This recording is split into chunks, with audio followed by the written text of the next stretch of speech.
TK그룹의 33층 회의실은 숨막히는 침묵에 잠겨 있었다.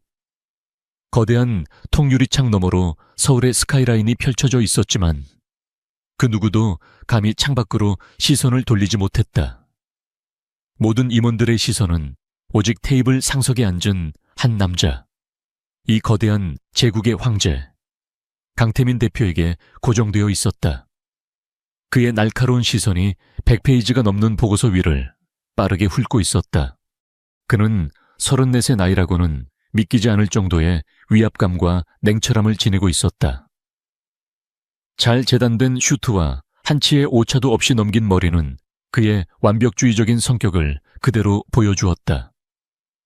그가 보고서의 마지막 장을 넘기는 순간 회의실의 공기는 더욱 차갑게 얼어붙었다. 마침내 그가 입을 열었다. 그의 목소리는 낮고 조용했지만 그 안에 담긴 힘은 모두를 떨게 만들었다. 이걸 지금 보고서라고 올린 겁니까?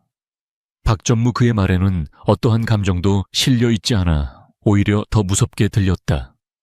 50대의 베테랑 임원인 박전무의 이마에 식은땀이 배어나왔다. 그게 대표님, 시장 상황을 고려했을 때 최선 강태민이 말을 잘랐다. 그는 자리에서 일어나 창가로 걸어갔다. 그의 뒷모습만으로도 회의실 안의 모든 사람들은 숨을 죽였다. 리스크 관리 방안은 전무하고 기대 수익은 과장되어 있으며 경쟁사 분석은 3개월 전 자료를 그대로 베껴왔더군요. 이게 TK그룹의 임원이 말하는 최선입니까? 그는 몸을 돌려 박전무를 똑바로 쳐다보았다. 그의 눈빛은 마치 모든 것을 꿰뚫어 보는 듯. 됐다. 나가보세요. 이 프로젝트는 전면 재검토합니다. 박전무는 아무 말도 하지 못하고 고개를 숙인 채 회의실을 나갔다. 남은 임원들은 고개를 들지 못했다. 강태민은 더 이상 아무 말도 하지 않았다. 그것만으로도 충분했다. 그는 말 한마디로 사람을 베고 눈빛 하나로 제국을 통치하는 남자였다. 그것이 지난 6년간 TK그룹을 이끌어온 그의 방식이었다. 회의가 끝나고 그는 자신만의 공간인 펜트하우스 오피스로 돌아왔다. 사무실은 그의 성격처럼 차갑고 거대하며 미니멀했다. 흙과 백으로만 이루어진 공간에는 불필요한 장식품 하나 없었다. 도시 전체가 발 아래 내려다 보이는 이 화려한 공간은 동시에 세상과 완벽하게 격리된 외로운 섬이기도 했다. 그는 넥타이를 거칠게 풀어헤치고 소파에 몸을 던졌다. 완벽한 CEO의 가면이 벗겨지자 그의 얼굴에 깊은 피로감이 드러났다. 그것은 단순한 업무의 피로가 아니었다. 6년이라는 시간 동안 단 하루도 그를 떠나지 않았던 영혼을 갉아먹는 종류의 고통이었다. 그는 자리에서 일어나 묵직한 원목 책상으로 다가갔다. 그리고 지문 인식으로만 열리는 가장 아래쪽 서랍을 열었다. 서랍 안 고급 벨벳 쿠션 위에는 이 공간과 전혀 어울리지 않는 물건 하나가 놓여 있었다. 시간이 흘러 빛이 바랜 작은 달 모양 펜던트가 달린 낡은 은 목걸이였다. 그것은 그가 가진 유일한 사치이자 가장 끔찍한 형벌이었다. 그는 떨리는 손으로 목걸이를 집어들었다. 차가운 금속의 감촉이 그의 손바닥을 통해 심장까지 파고드는 것 같았다. 순간 그의 머릿속에 잊으려 해도 잊을 수 없는 기억의 파편들이 스쳐 지나갔다. 풀꽃 향기가 섞인 바람, 자신의 손을 잡았던 작고 따뜻했던 손의 감촉, 그리고 세상 그 무엇보다 맑게 웃던 한 여자의 웃음소리. 태민 씨, 그녀의 목소리가 환청처럼 귓가에 맴돌았다. 윤서아, 그가 세상의 전부를 주어도 바꿀 수 없었던 단 하나의 이름이었다. 6년 전 그녀는 한마디 말도 없이 그의 세상에서 사라졌다. 마치 처음부터 존재하지 않았던 사람처럼 그녀가 떠난 이유를 알기 위해 그는 미친 듯이 세상을 뒤졌지만 그녀의 흔적은 어디에도 없었다.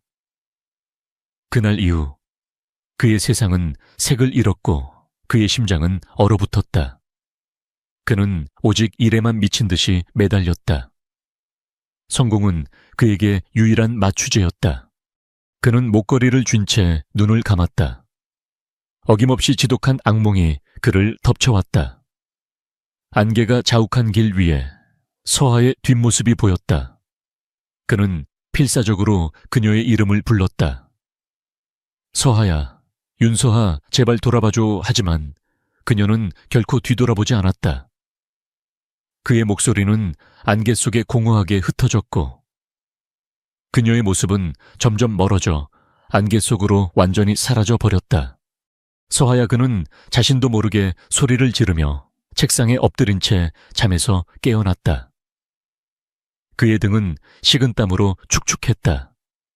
언제 잠들었는지조차 알 수 없었다. 이것이 그의 일상이었다.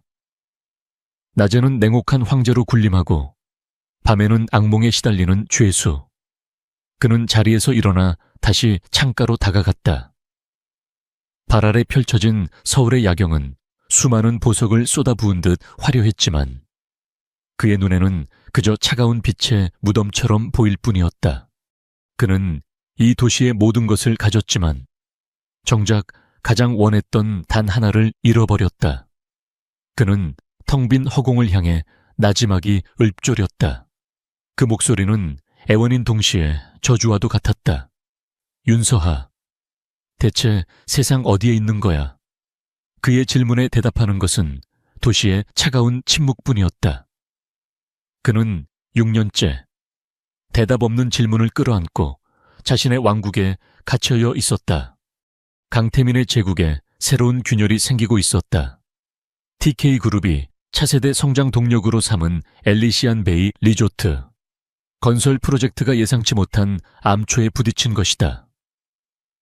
사업 부지로 선정된 작은 어촌 마을. 소명리 주민들의 반대가 거셌다.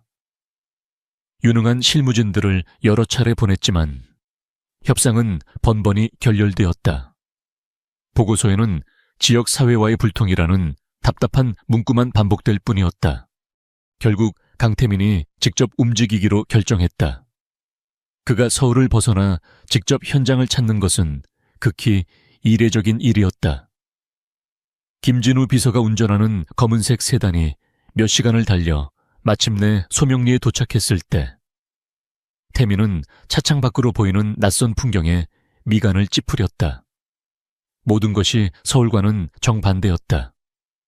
공기는 소금기를 머금고 있었고 시간은 도시의 절반 속도로 흐르는 듯 했다. 주민 대표들과의 첫 만남은 역시나 순조롭지 않았다. 그들은 대기업의 논리 대신 자신들의 삶의 터전을 지키겠다는 완고한 고집으로 무장하고 있었다. 1시간 만의 회의는 아무런 소득 없이 끝났다. 지끈거리는 머리를 감싸 쥔 태민은 김 비서에게 먼저 숙소로 돌아가라고 지시했다. 그는 혼자만의 시간이 필요했다. 그는 차에서 내려 정처 없이 해변을 향해 걸었다.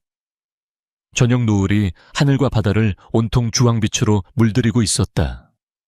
밀려오는 파도 소리가 그의 복잡한 머릿속을 조금이나마 씻어주는 듯했다. 그는 평생을 정상이라는 목표만을 향해 달려왔다. 이런 평화롭고 나른한 풍경은 그에게는 사치이자 현실감 없는 그림과도 같았다. 얼마나 걸었을까?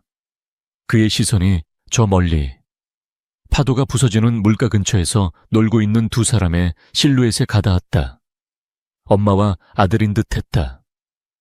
여자는 아이가 파도에 휩쓸릴까봐 조심스럽게 아이의 손을 잡고 있었고 아이는 신이 난 듯 첨벙거리며 웃고 있었다. 석양을 등진 그 모습은 마치 한 폭의 그림처럼 평화로워 보였다. 무심코 그 모습을 바라보던 태민의 발걸음이 순간 멈칫했다. 아주 멀리서 봤음에도 불구하고 여자의 움직임이 이상할 정도로 눈에 익었다. 파도를 피하며 살짝 몸을 돌리는 자세. 아이를 바라보며 머리카락을 귀 뒤로 넘기는 손짓. 그의 심장이 불길한 예감에 거세게 뛰기 시작했다. 아닐 거야. 그럴 리가 없어. 그는 자신도 모르게 그들을 향해 걸음을 재촉했다. 거리가 가까워질수록 심장의 고동소리는 점점 더 커져 그의 귓가를 때렸다. 설마하는 의심은 점차 확신으로 변해가고 있었다. 그는 숨이 턱까지 차오르는 것을 느끼며 마침내 그들 근처에 다다랐다. 여자가 아이의 옷에 묻은 모래를 털어주기 위해 몸을 돌렸다.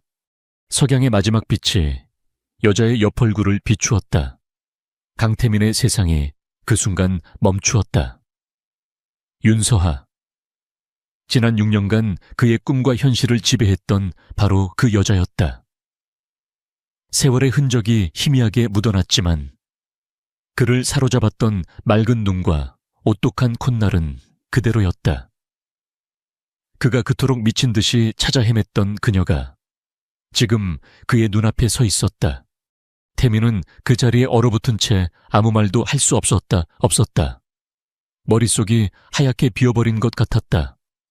그녀가 왜 이곳에 있는지, 지난 6년간 어떻게 지냈는지. 수만 가지 질문이 떠올랐지만 입 밖으로 나오는 것은 거친 숨소리뿐이었다. 그의 시선은 오직 서에게 고정되어 있었다. 바로 그때였다. 서아의 곁에 있던 아이가 까르르 웃으며 엄마의 품에 안겼다. 그 순간 태민은 처음으로 아이의 얼굴을 정면으로 마주하게 되었다. 그리고 그의 세상은 두 번째로, 이전과는 비교할 수 없을 정도로 거대한 충격과 함께 무너져 내렸다. 아이의 얼굴. 그것은 마치 어린 시절의 자신을 거울로 보는 것과도 같았다. 자신과 똑 닮은 눈, 고집스러워 보이는 인매, 심지어 웃을 때 살짝 올라가는 한쪽 입꼬리까지. 그 누구도 부정할 수 없는 강태민의 흔적이었다. 그의 머릿속에서 모든 퍼즐 조각이 미친 듯이 맞춰지기 시작했다. 그녀가 사라졌던 시기, 아이의 나이, 그리고 이 말도 안 되는 유전자의 증명. 주변의 모든 소리가 사라졌다. 오직 자신의 심장이 터질 듯이 울리는 소리만 들렸다. 그는 석양빛 속에 서 있는 두 사람을 망연자실하게 바라보았다. 그가 잃어버렸다고 생각했던 과거가 전혀 예상치 못한 모습으로 그의 눈앞에 나타난 것이다. 그의 얼어붙었던 심장에서 6년 만에 처음으로 뜨거운 무언가가 치솟았다. 그것은 혼란이었고 분노였으며 동시에 지독한 슬픔이었다. 혹시 내 아들인가? 그의 입에서는 소리 없는 절규가 터져 나왔다. 대답을 해줄 사람은 아무도 없었다. 붉은 태양이 수평선 너머로 완전히 모습을 감추고 세상은 푸른 어둠에 잠기기 시작했다. 하지만 그는 여전히 그 자리에 못 박힌 채 자신의 잃어버린 세계를 멍하니 바라볼 뿐이었다. 시간이 얼마나 흘렀을까? 강태민은 얼어붙었던 몸을 간신히 움직여 그녀를 향해 위태로운 첫걸음을 내디뎠다. 6년이라는 세월이 그의 목을 올가매는 듯 목소리가 제대로 나오지 않았다. 그는 마른 입술을 겨우 떼어 꿈속에서만 수만 번 되뇌었던 그 이름을 불렀다. 윤서하. 그 목소리는 저녁 바다의 바람소리에 섞여 희미하게 흩어졌다. 그 부름은 과거에서 날아온 유령의 속삭임과도 같았다. 아이의 머리를 쓰다듬던 여자의 손길이 순간 멈추었다. 그녀는 마치 시간을 거슬러 올라가는 낡은 기계처럼 아주 천천히 삐걱거리며 몸을 돌렸다. 그리고 그녀의 시선이 강태민의 얼굴에 닿는 순간 그녀의 얼굴에서 모든 핏기가 가시는 것이 보였다. 그것은 순수한 공포이자 믿을 수 없다는 절망의 빛이었다. 그녀의 첫 번째 반응은 모성애였다. 그녀는 반사적으로 아이를 자신의 등 뒤로 숨겼다. 마치 사나운 맹수로부터 새끼를 지키려는 어미 동물처럼. 그녀의 온몸은 경계심으로 가득 찼다. 그 방어적인 몸짓이 태민의 심장을 날카롭게 찔렀다. 그는 천천히 거리를 좁혀갔다. 두 사람 사이의 공기는 6년치의 그리움과 오해, 그리고 고통으로 무겁게 내려앉아 있었다. 서하야, 이게 어떻게 된 일이야? 그리고 이 아이는 누구지? 태민은 폭발하려는 감정을 억누르며 물었다. 그의 시선은 엄마의 다리 뒤에 숨어 호기심과 두려움이 뒤섞인 눈으로 자신을 쳐다보고 있는 작은 아이에게 고정되었다. 아이의 눈망울은 그가 기억하는 서하의 그것과 그리고 매일 아침 거울 속에서 마주하는 자신의 그것과 놀랍도록 닮아 있었다. 그의 질문에 서하는 자신이 도망쳐온 과거가 마침내 자신을 따라잡았음을 깨달았다. 그녀는 아들을 지키기 위해 지난 6년간 그랬던 것처럼 차갑고 단단한 가면을 꺼냈었다. 사람 잘못 보셨어요. 그녀의 목소리는 그녀가 기억하던 따뜻한 음색이 아닌 얼음장처럼 차갑고 날카로웠다. 제 이름은 한지수입니다. 윤서하라는 사람은 모릅니다. 그녀의 서툰 거짓말은 오히려 태민의 확신에 불을 지폈다. 거짓말하지 마. 윤서아, 내가 널 못 알아볼 것 같아, 저 아이. 저 아이는 내 얼굴을 하고 있어. 몇 살이지? 그의 목소리가 조금씩 흔들리기 시작했다. 그는 애원하는 동시에 진실을 요구하고 있었다. 그는 한 걸음 더 다가섰고 그만큼 서하는 뒷걸음질 쳤다. 극도의 공포에 휩싸인 서하는 아이의 손을 낚아채듯 잡고 그 자리를 떠나려 했다. 우리 좀 내버려 둬요. 당신이 누군지 모르겠지만 우릴 방해할 권리 없어요. 그녀의 외침에는 공포가 서려 있었다. 그것은 그를 매정하게 버리고 떠난 여자의 반응이 아니었다. 그것은 자신의 소중한 것을 빼앗길까봐 두려워하는 사람의 절박한 외침이었다. 태민은 그녀의 앞을 막아섰다. 위협적이지 않게, 하지만 단호하게. 그는 서하의 눈을 똑바로 쳐다보았다. 그리고 그 깊은 곳에 뿌리내린 지독한 두려움을 보았다. 그 순간 그를 지배하던 분노와 배신감이 의문으로 바뀌기 시작했다. 무언가 잘못되었다. 그녀는 자신에게서 도망친 것이 아니었다. 그녀는 다른 무언가로부터 필사적으로 도망치고 있었다. 그가 이야기의 가장 중요한 부분을 놓치고 있었다는 것을 깨달았다. 도망칠 수 없다는 것을 깨달은 서하는 아이를 더욱 세게 끌어안고 그를 노려보았다. 그녀의 몸은 가늘게 떨리고 있었지만 눈빛만은 아들을 지키려는 어미의 강인함으로 불타고 있었다. 이 아이는 내 아들이에요. 오직 나만의 아들. 당신과는 아무 상관없어요. 그러니 제발 오늘 본 것은 모두 잊고 당신의 세상으로 돌아가 주세요. 그녀의 말은 칼날이 되어 그의 가슴을 후벼 팠지만 그녀의 겁에 질린 눈은 다른 이야기를 하고 있었다. 서하는 더 이상 대답할 가치도 없다는 듯 아이의 손을 잡고 어둠이 내리기 시작한 해변을 따라 빠르게 걸어갔다. 태민은 이번에는 그녀를 뒤쫓지 않았다. 그는 차가운 바닷바람을 맞으며 그 자리에 서서 어둠 속으로 사라지는 두 사람의 뒷모습을 망연자실하게 바라보았다. 그는 이제 대답보다 더 많은 질문을 갖게 되었다. 그는 주머니에서 휴대폰을 꺼내 비서인 김진우에게 전화를 걸었다. 그의 목소리는 이전의 냉정함을 되찾아 있었다. 아니, 그보다 더 단단하고 결의에 차 있었다. 김비서, 서울의 모든 일정을 무기한 취소해. 당분간 여기 머물러야겠다. 그리고 이 동네에서 내가 지낼 곳을 알아봐. 즉시. 전화를 끊은 그는 휴대폰 화면에 비친 자신의 얼굴을 보았다. 그곳에는 더 이상 제국의 황제는 없었다. 오직 자신의 잃어버린 과거와 마주한 한 남자만이 서 있었다. 진실을 찾기 위한 그의 진짜 싸움은 바로 이 작은 어촌 마을의 해변에서 이제 막 시작된 것이었다. 강태민의 비서. 김진우의 일 처리는 언제나처럼 신속하고 완벽했다.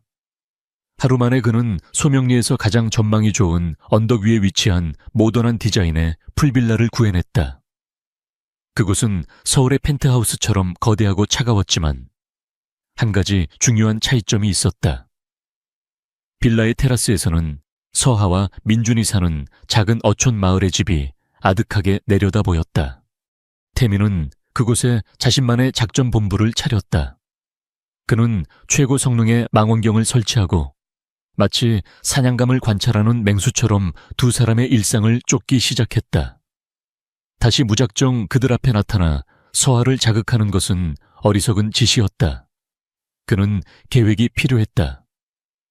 아이에게는 경계심을 허물고 여자에게는 진실을 말할 수밖에 없는 상황을 만들어야 했다. 며칠간의 관찰 끝에 그는 민준의 하루 일과를 파악했다. 아이는 매일 오후 4시가 되면 엄마의 손을 잡고 동네의 작은 놀이터로 향했다. 그곳이 그의 첫 번째 사냥터였다.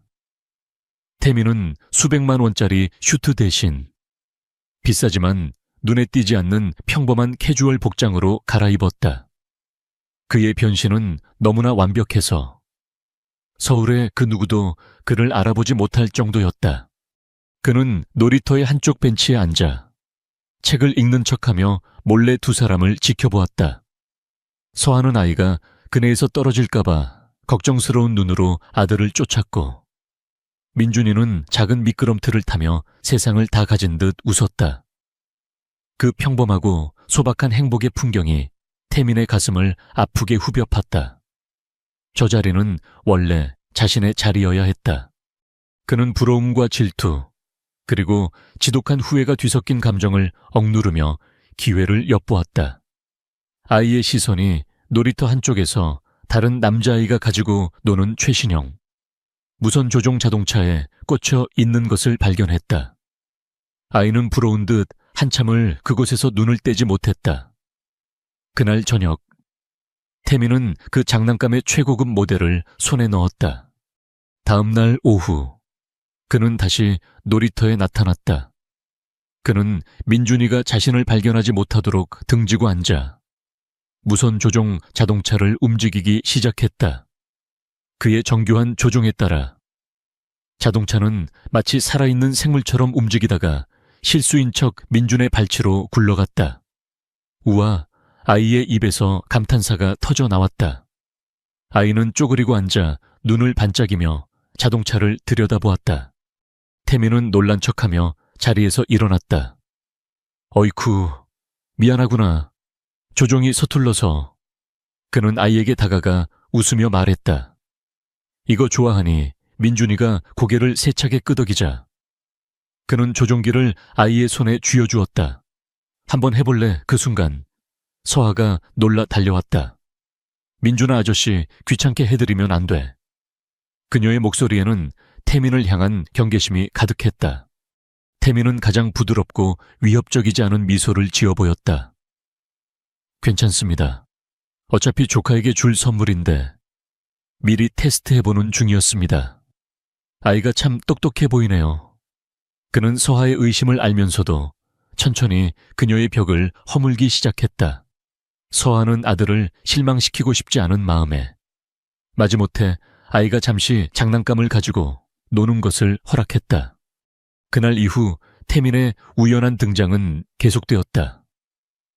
동네 마트에서 장을 보던 서하의 카트 위로 사과를 쏟아 민준이가 그것을 함께 주워주게 만들었고 작은 서점에서는 아이들 눈높이에 맞는 공룡책을 추천해주기도 했다. 그의 모든 행동은 치밀하게 계산되었지만 민준이를 향한 그의 눈빛에 담긴 따뜻한 만큼은 진심이었다. 하지만 밤이 되면 그는 다시 차가운 빌라에 홀로 남겨졌다. 그는 김비서가 몰래 촬영해온 민준이의 영상을 수백 번씩 돌려보았다.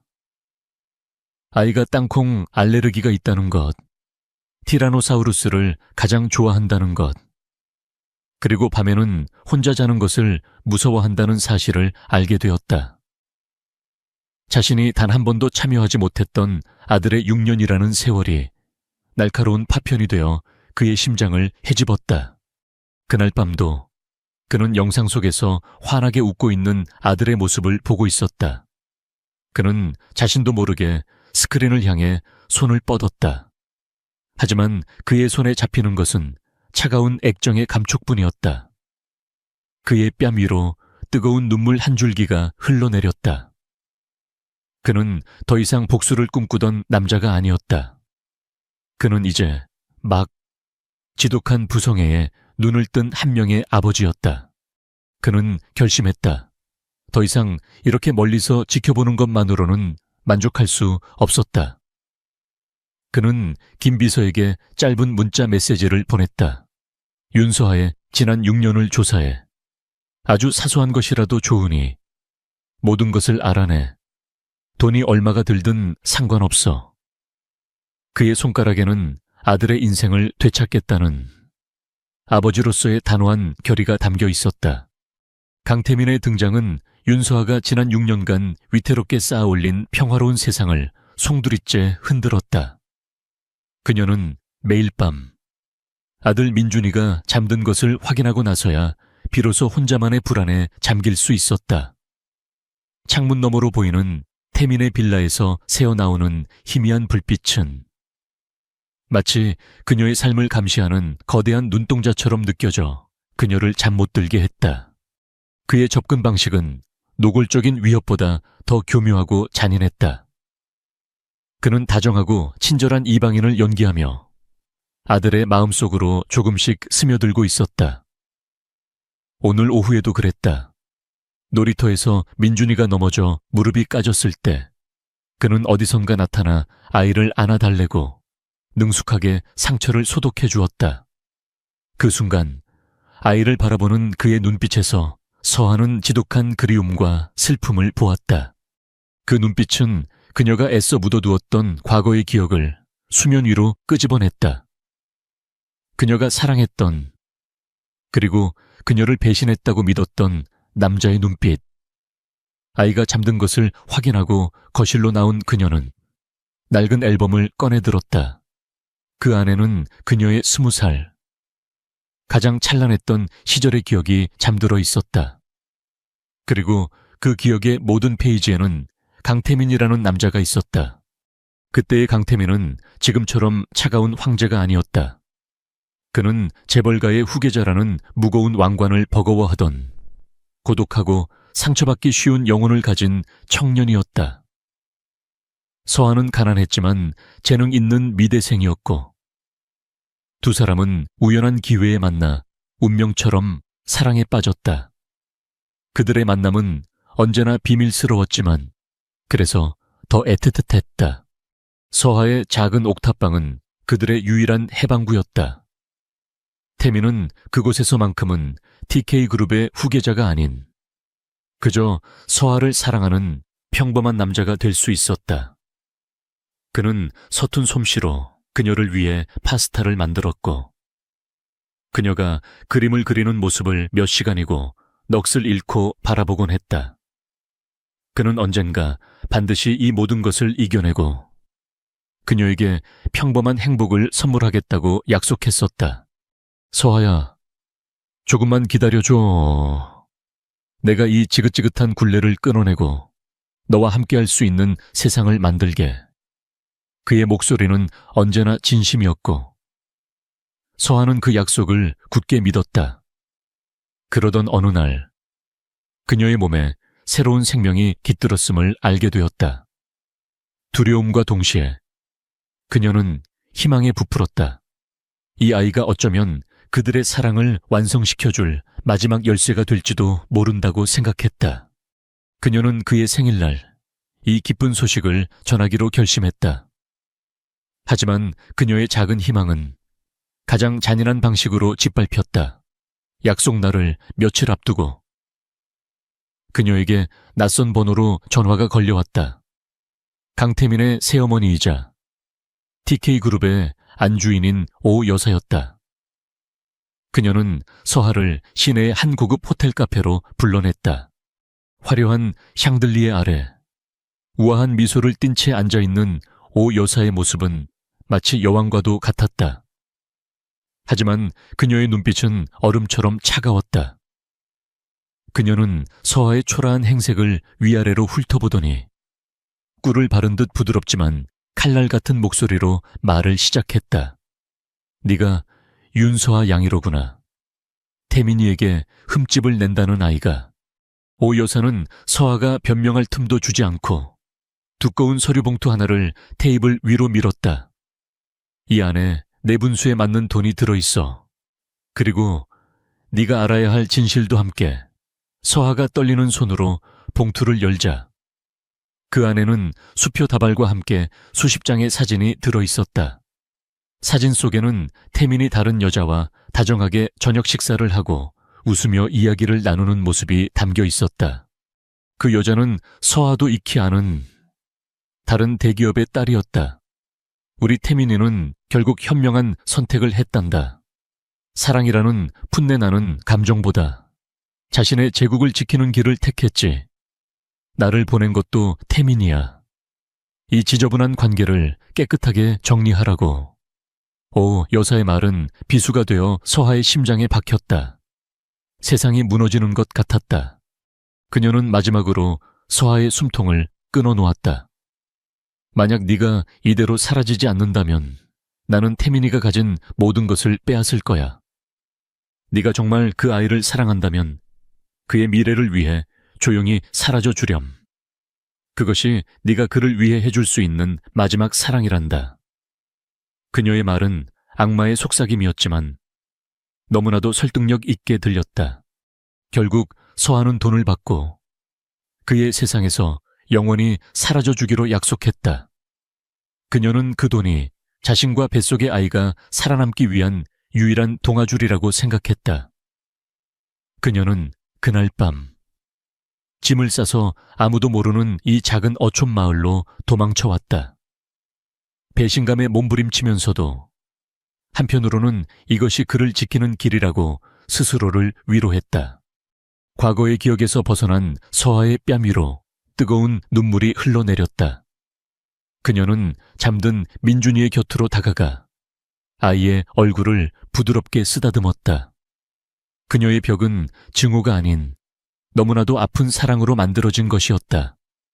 그녀는 잠든 아들을 꼭 껴안고 흐느끼며 속삭였다. 민준아, 엄마가 꼭 지켜줄게. 절대로 그들에게 너를 빼앗기지 않을 거야. 강태민의 명령을 받은 김진우 비서는 즉시 서울의 정보팀을 가동했다. 그는 강태민의 가장 충직한 그림자이자 TK그룹에 보이지 않는 손이었다. 김 비서는 지난 6년간 강태민의 곁에서 그가 어떻게 무너지고 다시 일어섰는지를 모두 지켜보았다. 그는 윤서하라는 여자의 갑작스러운 증발 뒤에 분명 무언가 거대한 비밀이 숨겨져 있을 것이라고 오래전부터 의심해왔다. 정보팀은 먼저 자금의 흐름을 추적했다. 그들은 6년 전 오 여사의 모든 개인 계좌와 그녀가 관리하던 그룹의 비밀 자금을 샅샅이 훑기 시작했다. 수많은 유령 회사와 차명 계좌의 벽에 부딪혔지만 마침내 그들은 결정적인 단서를 찾아냈다. 윤서아가 사라진 바로 그날 오 여사의 비밀 계좌에서 거액의 현금이 인출된 기록이었다. 그 돈은 여러 단계를 거쳐 완벽하게 세탁된 후 흔적도 없이 사라졌다. 하지만 그 완벽한 타이밍이 오히려 가장 강력한 증거가 되었다. 동시에 인적 정보팀은 당시 오 여사의 개인 비서와 운전기사를 추적했다. 비서는 이미 퇴사하여 해외로 이민을 간 뒤였고 운전기사는 거액의 퇴직금을 받고 갑자기 회사를 그만둔 뒤 종적을 감춘 상태였다. 모든 것이 너무나도 의심스러웠다. 바로 그때 소명리에서 긴급한 연락이 왔다. 민준이가 위독하다는 소식이었다. 그날 오후 동네의 작은 축제에 갔던 민준이는 다른 아이가 건네준 새우튀김을 한 조각 받아먹었다. 아이에게 심각한 갑각류 알레르기가 있다는 사실을 아무도 몰랐다. 아이는 순식간에 호흡곤란을 일으키며 쓰러졌고, 서한은 새하얗게 질린 얼굴로 아이를 안고 동네의 작은 의원으로 달려갔다. 의원은 아나필락시스 쇼크를 감당하기에는 너무나도 열악한 곳이었다. 의사는 아이에게 응급처치를 하면서도 당장 큰 병원으로 옮겨 수혈을 받지 않으면 위험하다고 말했다. 설상가상으로 아이의 혈액형은 RH, B형이라는 희귀 혈액형이었다. 작은 의원에는 당연히 재고가 없었고, 가장 가까운 대학병원까지는 차로 3시간이 넘게 걸리는 거리였다. 서아의 세상이 다시 무너져 내리는 것 같았다. 그녀는 차가운 병원 바닥에 주저앉아 아들의 이름을 부르며 절규했다. 그녀가 지난 6년간 애지중지 지켜온 세상의 전부가 지금 그녀의 눈앞에서 꺼져가고 있었다. 바로 그 절망의 순간, 병원 문이 거칠게 열리며 한 남자가 폭풍처럼 들어섰다. 강태민이었다. 그는 자신의 정보원을 통해 소식을 듣자마자 한 걸음에 달려온 것이었다. 그는 창백하게 질려 쓰러져 있는 민준이와 넋이 나간 채 울고 있는 서하의 모습을 보고 이성을 잃을 것 같은 분노를 느꼈다. 의사에게서 희귀 혈액형에 대한 이야기를 들었을 때 그의 심장이 멎는 것 같았다. 자신과 같은 혈액형이었다. 그는 한치의 망설임도 없이 셔츠 소매를 걷어붙였다. 내 피를 뽑으시오. 그의 목소리는 명령이었다. 내 혈액형도 같습니다. 지금 당장 검사에서 수혈을 시작하시오. 빨리. 그의 단호한 태도에 의사와 간호사들이 황급히 움직이기 시작했다. 서한은 아무 말도 하지 못한 채 그저 멍하니 그 모습을 바라볼 뿐이었다. 부정할 수 없는 운명의 증거 앞에 그녀가 쌓아 올렸던 모든 벽이 허물어지고 있었다. 태민의 피가 민준이의 작은 몸속으로 흘러 들어가자 아이의 위태롭던 호흡이 기적처럼 안정을 되찾기 시작했다. 수혈이 진행되는 동안 태민은 의사에게 낮은 목소리로 말했다. 내 혈액 샘플과 저 아이의 샘플로 유전자 검사도 함께 의뢰하지. 가장 빠른 방법으로. 그는 서아를 똑바로 쳐다보며 말했다. 그의 눈빛은 더 이상 그녀의 거짓말을 용납하지 않겠다는 결의로 가득 차 있었다. 몇 시간이 흐르고 민준이는 고비를 넘기고 깊은 잠에 빠져들었다. 병원 복도에는 무거운 침묵만이 흘렀다. 그때 태민의 휴대폰이 짧게 진동했다. 그가 서울의 연구소에 직접 의뢰했던 긴급 유전자 검사 결과가 도착한 것이었다. 그는 떨리는 손으로 암호화된 파일을 열었다. 화면에는 단 한 줄의 문장이 떠 있었다. 부계 확률 90.99%. 그 차갑고 명백한 진실이 그의 눈을 파고들었다. 그의 심장에서 안도감과 잃어버린 세월에 대한 비통함, 그리고 이 모든 비극을 만들어낸 사람을 향한 지독한 분노가 한꺼번에 폭발했다. 진실은 이제 그의 손안에 있었다. 그리고 그 진실의 이름은 복수를 예고하고 있었다. 병원 복도의 공기는 소독약 냄새와 무거운 침묵으로 가득 차 있었다. 강태민은 잠든 아들의 평화로운 얼굴과 그 옆에서 넋을 잃은 채 앉아있는 윤서하의 지친 모습을 번갈아 바라보았다. 그의 휴대폰 화면에 선명하게 찍힌 99.9%라는 숫자는 지난 6년간 그를 괴롭혔던 모든 질문에 대한 잔인한 해답이었다. 그는 조용히 서하의 곁으로 다가갔다. 그의 목소리는 분노를 억누르느라 낮고 거칠게 잠겨 있었다. 왜 말하지 않았어? 윤서하, 왜 나를 제 아들이 세상에 있는 줄도 모르는 바보로 만들었어? 그의 질문에 서하의 어깨가 가늘게 떨렸다. 그녀는 고개를 들지 못한 채 그저 소리 없이 눈물만 흘렸다. 모든 변명은 이제 의미가 없었다. 그가 내민 휴대폰 화면의 진실 앞에 그녀가 쌓아 올렸던 모든 벽은 무너져 내렸다. 그녀의 눈물 속에서 태민은 비로소 모든 것을 깨달았다. 그녀의 두려움은 자신을 향한 것이 아니었다. 오히려 자신을 지키기 위한 것이었다는 것을. 그는 더 이상 그녀를 추궁하지 않았다. 대신 그의 분노는 이 모든 비극을 만들어낸 진짜 원흉을 향해 날카로운 칼날이 되어 날아갔다. 그는 즉시 서울에 있는 TK그룹 소유의 VIP 병동으로 민준이를 옮기도록 지시했다. 서아야, 너와 민준이 이제 나와 함께 가야겠어. 도망치는 건 이제 끝났어. 그의 목소리는 거부할 수 없는 힘을 가지고 있었다. 서아는 더 이상 저항할 힘도, 의지도 남아있지 않았다. 그녀는 조용히 고개를 끄덕였다. 다음 날, 그들은 헬리콥터를 타고 서울로 향했다. 창밖으로 보이는 작은 어촌 마을의 풍경이 점점 멀어지는 것을 보며 서아는 자신의 길고 길었던 도피 생활이 마침내 끝났음을 직감했다. 태민은 서아와 민준이를 외부와 완벽하게 차단된 최고급 펜트하우스에 머물게 했다. 최고의 의료진과 경호원들이 두 사람을 24시간 지켰다. 그는 서해서에게 모든 것을 자신에게 맡기라고 말한 뒤 전쟁터로 향했다. 그는 강씨 가문의 모든 일원들에게 긴급 가족회의를 소집했다. 그의 아버지인 강 회장은 물론 새어머니인 오 여사에게는 반드시 참석하라는 말을 덧붙이는 것을 잊지 않았다. 강씨 가문의 본가는 숨막히는 긴장감에 휩싸여 있었다. 강 회장을 비롯한 친척들은 갑작스러운 태민의 행동에 의아해하면서도 그의 서늘한 기운에 눌려 아무 말도 하지 못했다. 오 여사는 여전히 우아하고 고상한 미소를 짓고 있었지만 그녀의 눈빛은 미세하게 흔들리고 있었다.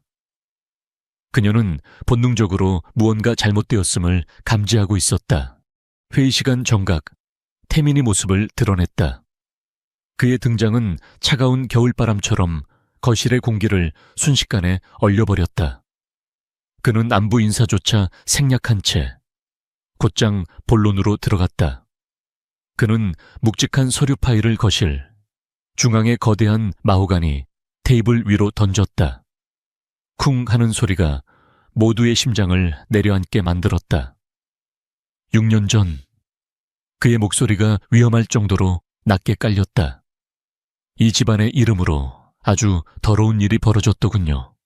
그는 준비해온 증거들을 하나씩 아주 천천히 테이블 위에 펼쳐놓기 시작했다.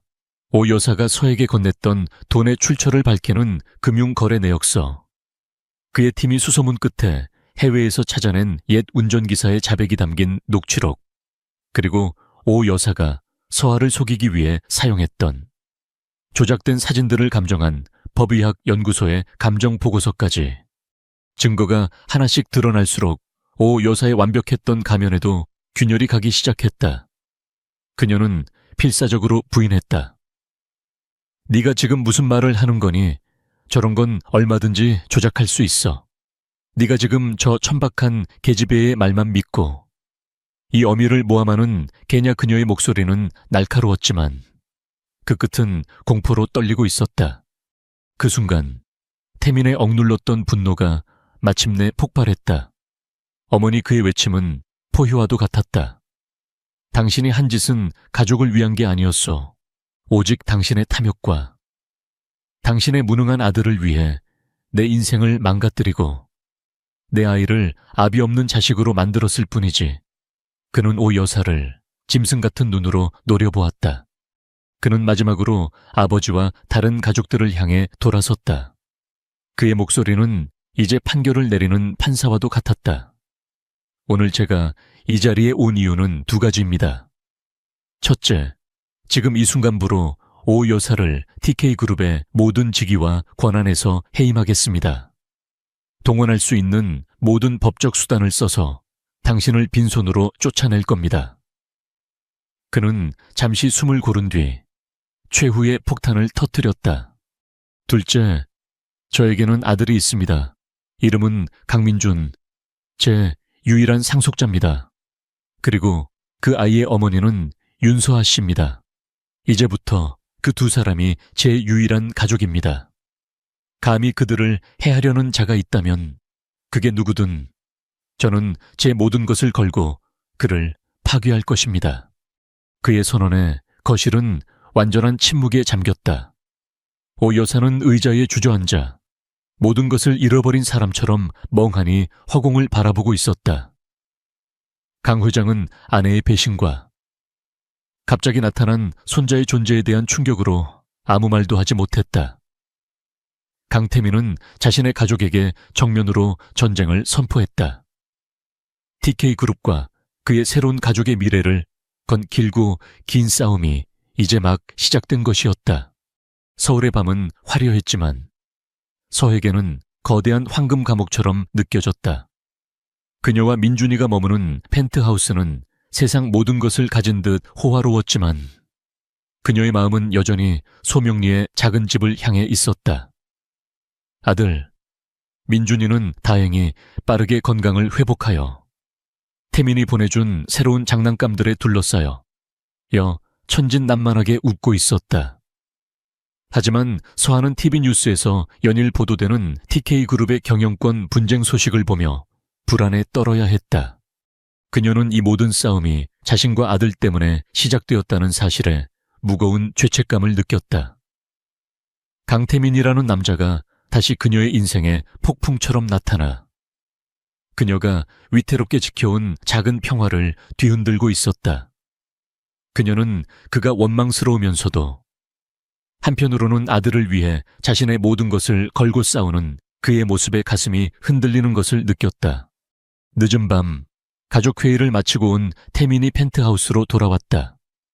그는 지독한 전쟁을 치르고 온 장수처럼 지쳐 보였지만 그 눈빛만은 그 어느 때보다도 단단하고 결의에 차 있었다. 그는 어둠 속에서 홀로 도시의 야경을 내려다보고 있던 서하의 곁으로 다가갔다. 두 사람 사이에는 여전히 6년이라는 거대한 시간의 강이 흐르고 있었다. 민준이는 그가 먼저 침묵을 깼다. 조금 전에 잠들었어요. 서하의 대답은 짧았다. 태민은 그녀의 옆에 서서 한참 동안 말없이 야경을 바라보았다. 그는 무슨 말부터 시작해야 할지 알 수 없었다. 사과, 원망, 그리움, 수만 가지 감정이 뒤섞여 그의 목을 틀어막았다. 마침내 그는 결심한 듯 그녀를 향해 몸을 돌렸다. 그는 시유가 아닌 한 여자 앞에서 상처 입은 한 남자의 얼굴을 하고 있었다. 그는 자신의 팀이 찾아낸 모든 진실을 처음부터 끝까지 그녀에게 털어놓았다.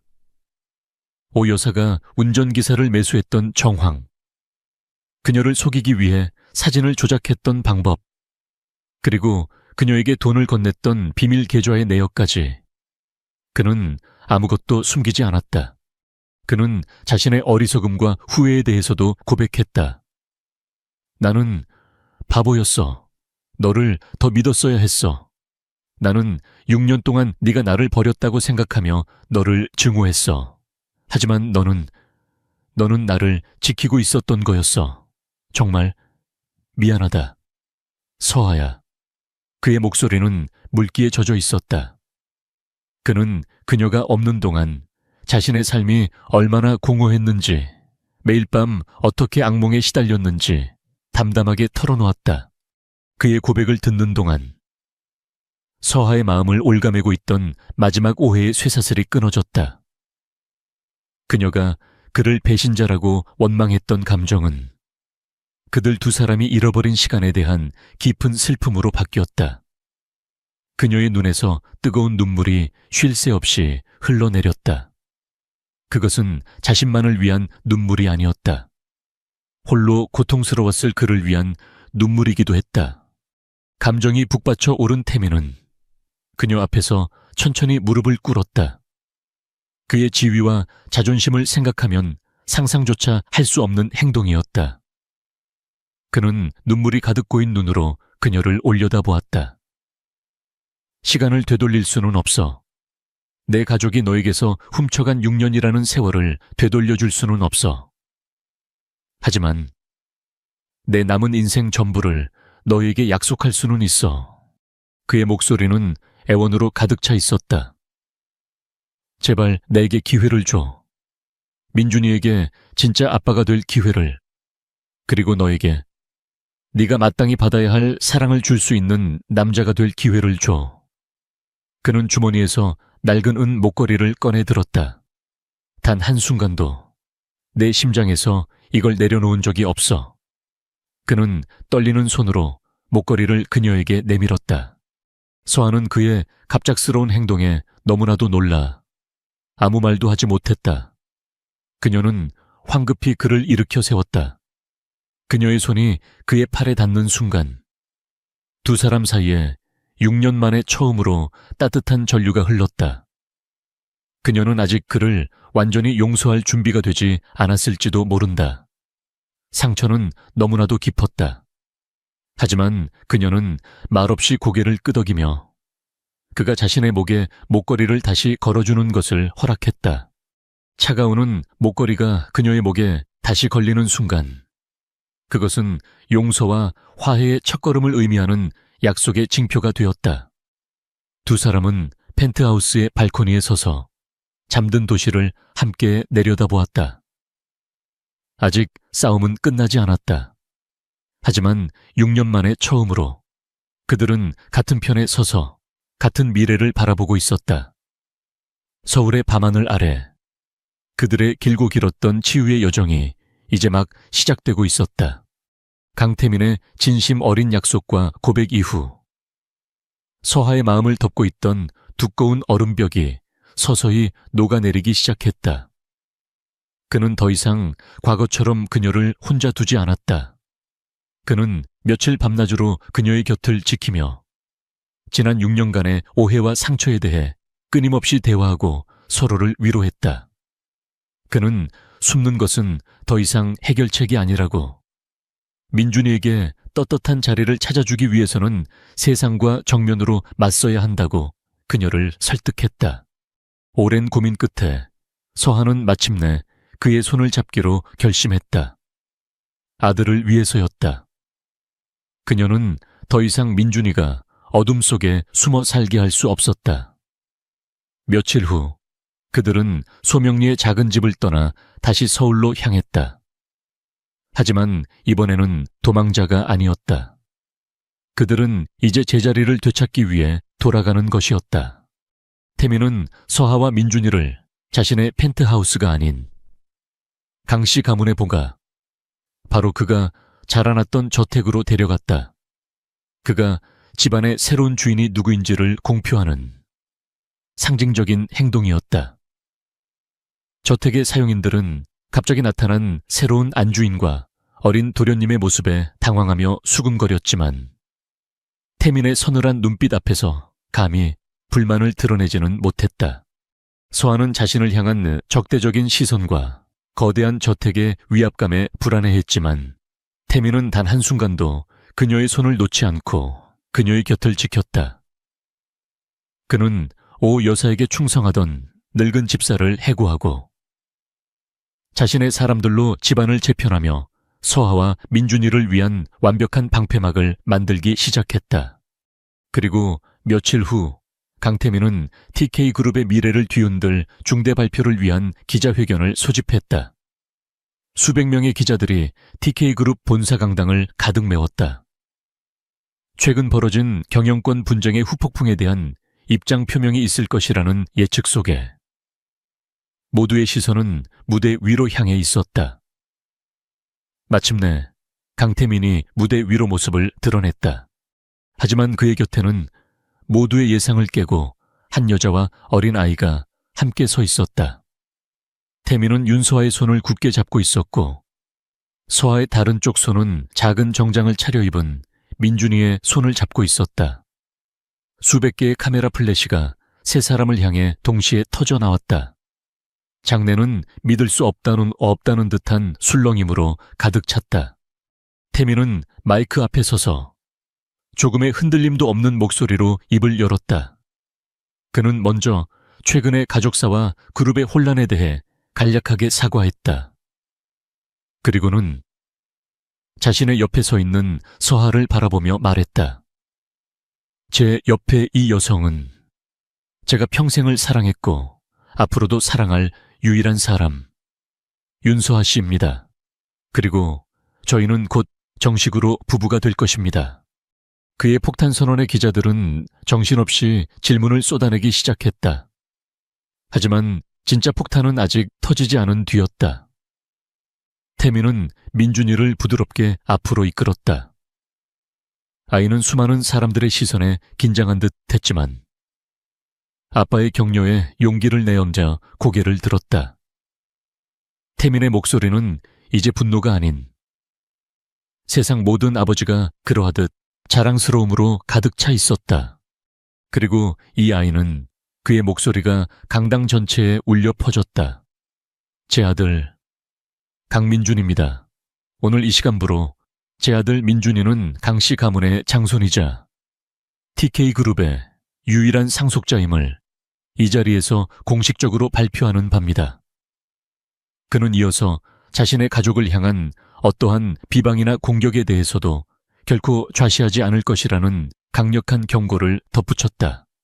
기자회견은 대한민국 전체를 발칵 뒤집어 놓았다. TK그룹의 숨겨진 후계자, 현대판 신데렐라 스토리, 온갖 자극적인 제목의 기사들이 쏟아져 나왔다.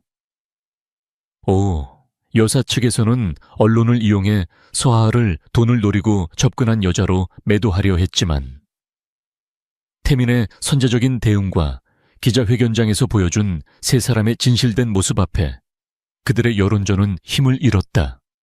태민은 세상의 소란으로부터 자신의 가족을 지키기 위해 움직였다. 그는 주말에 민준이와 함께 놀이공원에 가는 모습을 대중에게 공개하며 다정한 아빠의 이미지를 각인시켰다. 또한 서하를 그룹의 공식적인 자선 행사에 동행시켜 그녀가 TK그룹의 미래의 안주인으로서 손색이 없음을 우아하게 증명해 보였다.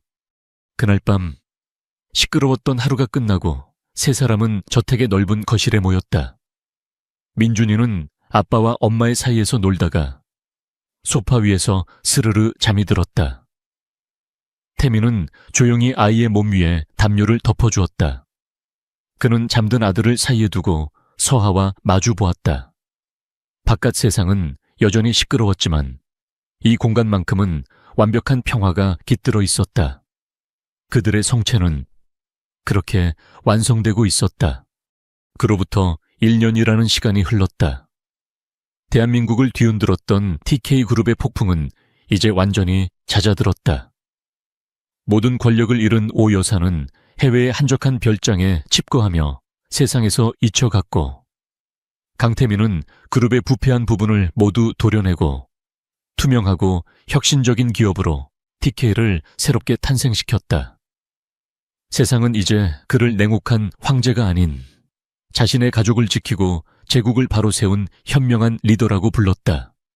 하지만 태민에게 가장 큰 변화는 기업의 명성이 아니었다. 그것은 그의 일상이었다.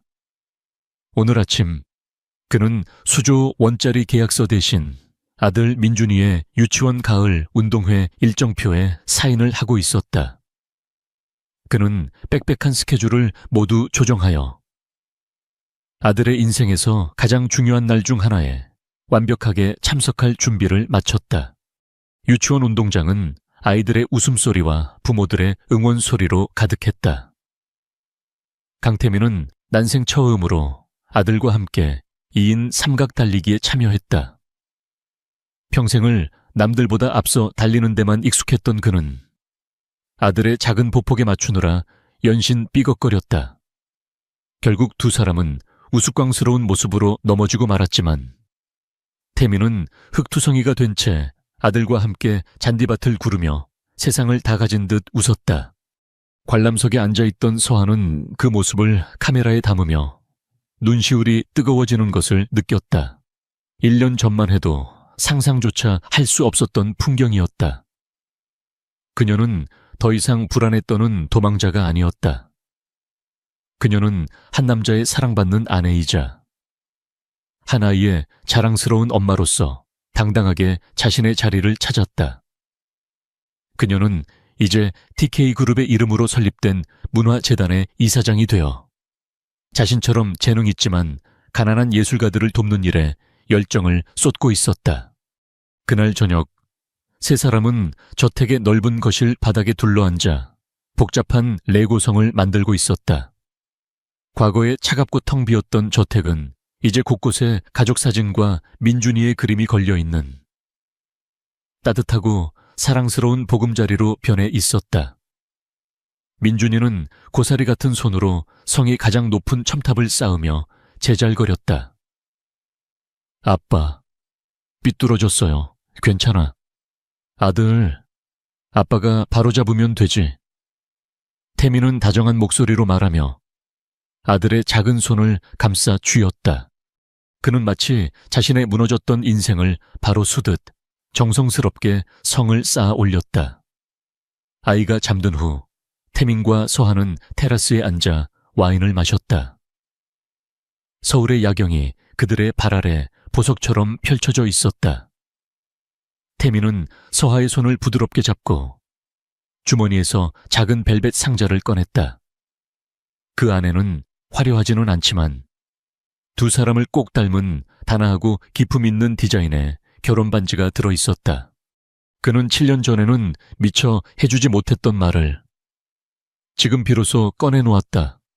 서하야, 너무 오래 기다리게 해서 미안해. 정식으로, 그리고 영원히 내 아내가 되어줄래. 서하의 눈에서 행복의 눈물이 흘러내렸다.